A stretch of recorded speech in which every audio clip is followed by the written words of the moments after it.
Have you ever encountered the situation where you sit down to try to focus on that new piece of information you're processing, and then distraction instantly kicks in? It seems like you can't sustain focus. It's hard to enter the focus mode, but it's also hard to maintain it over time. You start feeling like you're falling behind, and you feel also that you're extremely inefficient when it comes to learning something new. It all comes down to this problem of focusing. In less than 15 minutes, I'm gonna show you how to go from distraction to deep state of focus, and all of that without requiring you to have a lot of effort or using willpower or discipline, because it's not about these things. It's more about a system. This situation you are finding yourself in is what I would call the forced focus mode. What I typically call the forced focus mode has to do with all the things I've previously mentioned. And the future you, who's already counting on the present you to maintain a high level of focus in order to obtain that thing you want, this future version of you may never exist. What is happening in the forced focus mode has a lot to do with the input and the output.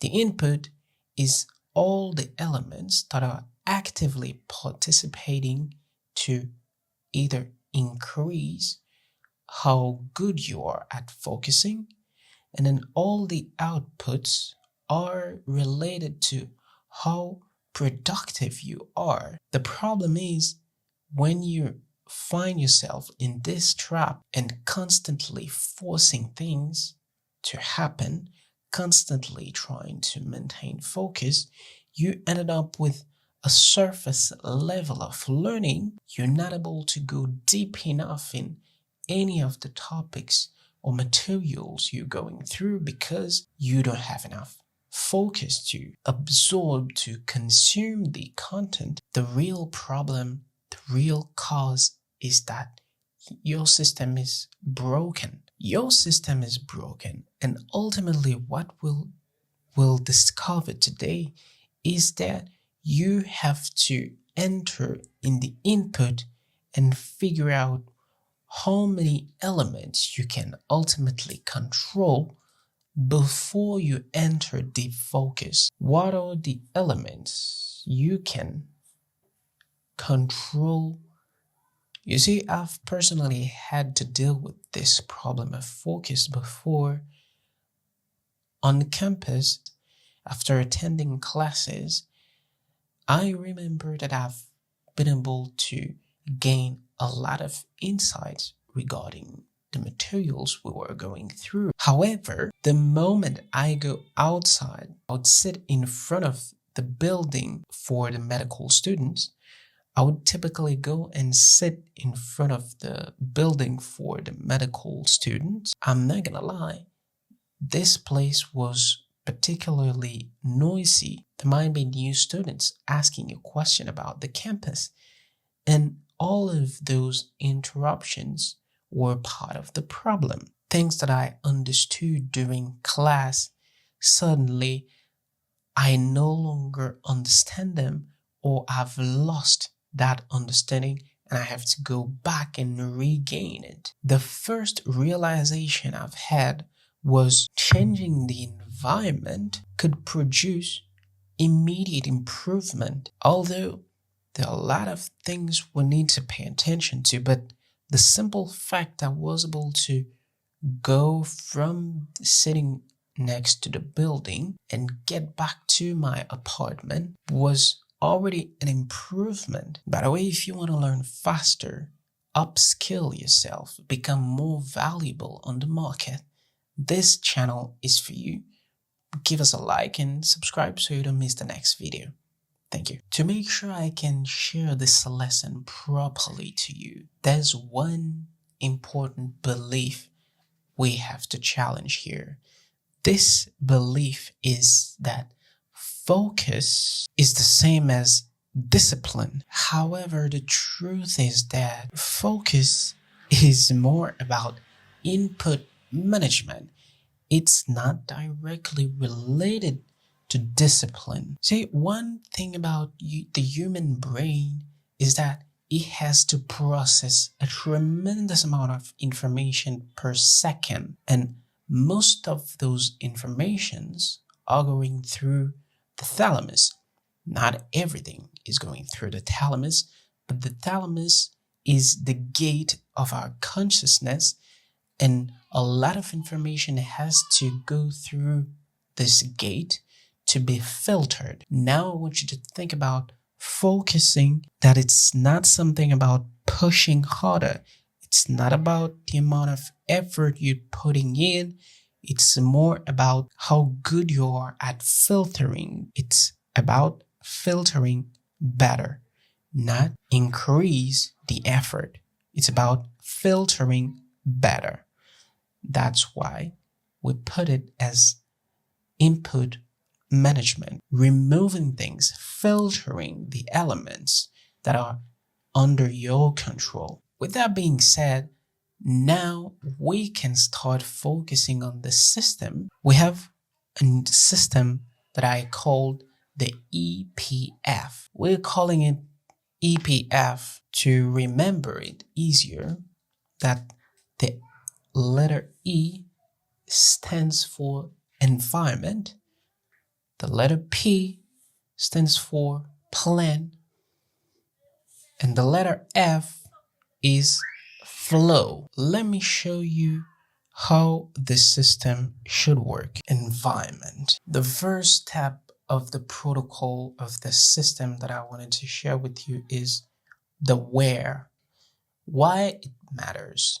It matters because you gonna gain control of the cognitive load. Cognitive load is all the informations that your brain is actively playing with in order to produce something that could be a long-term memory or doing of an action, physical, performing something physically. What I want you to do in this lower phase of the pyramid is to dedicate a learning space, a dedicated space for you to learn. This space is strictly for learning. You don't sit here to play games. You don't sit here to talk with anybody.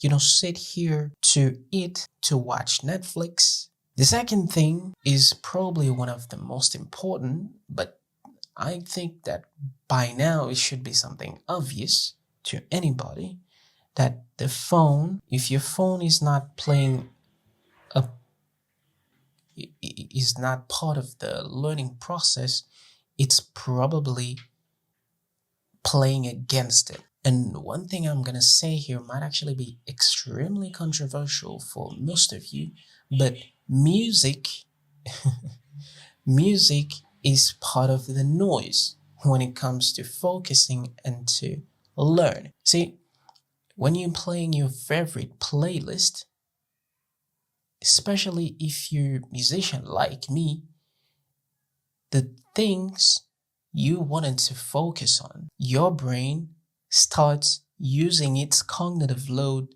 to start paying attention to the rhythm, the patterns in the music, sometimes the words, the lyrics, and you ended up splitting sometimes to 50% or to 70% of it. Remember that focusing is about removing elements of distraction, removing things that are not helping, and playing your favorite song might actually be part of it.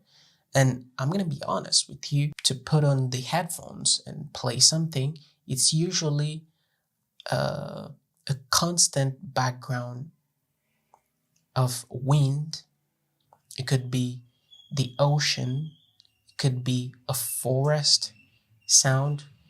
Then, yes, in this case, you can use something in your headphones. But other than that, you should avoid them at all costs because they're taking away part of the cognitive load. You need to focus. You don't rise to your discipline, you fall to your environment.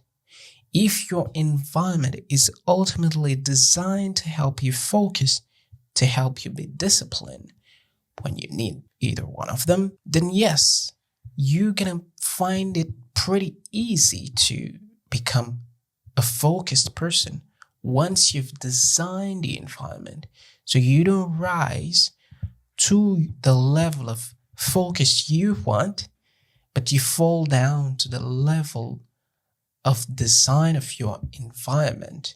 The step two is the plan. Why it matters? Because it reduces decision fatigue, which is extremely important for anyone building true knowledge, gaining new skills. What you want to do is one objective for your session. One single thing that you have to focus on.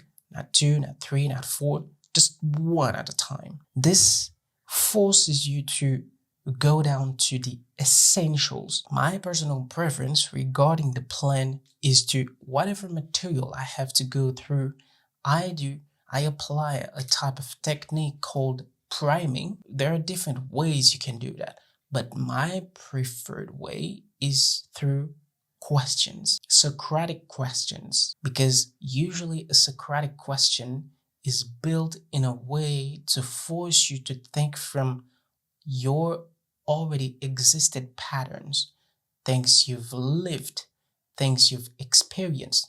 So you start using these elements to build questions around the new material. Flow is the last step of this protocol, and it's the how we're going to get to deep focus. The moment you start with a question, usually your brain wants to close the loop desperately. This is one thing that the best script writers have been able to implement in Hollywood to create the best movies of all time by opening a loop in your brain so you can sit down for more than 1 hour to watch the entire movie. So that's a very powerful technique to start with a question or 2-3 different questions.